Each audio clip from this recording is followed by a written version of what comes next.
বেদন নিমাই সন্ন্যাস নিয়েছিল কত বছর বয়সে?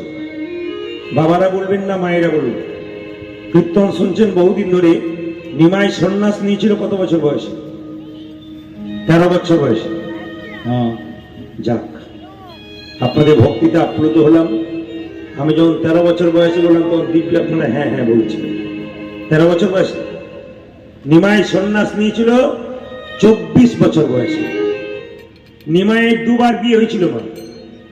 প্রথম বিয়ে হয়েছিল লক্ষ্মীপ্রিয়ার সঙ্গে, দ্বিতীয় বিয়ে হয়েছিল বিষ্ণুপ্রিয়ার সঙ্গে। ভালো করে শুনবেন, কীর্তন শুনতে আসা মানে কি পরিষ্কার করে বুঝে নাও।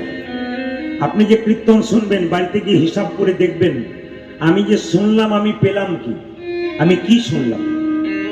তো নিমাইয়ের বয়স যখন 24, বিষ্ণুপ্রিয়ার বয়স মাত্র 14। দুজনের মধ্যে তফাৎ কত? স্বামী স্ত্রী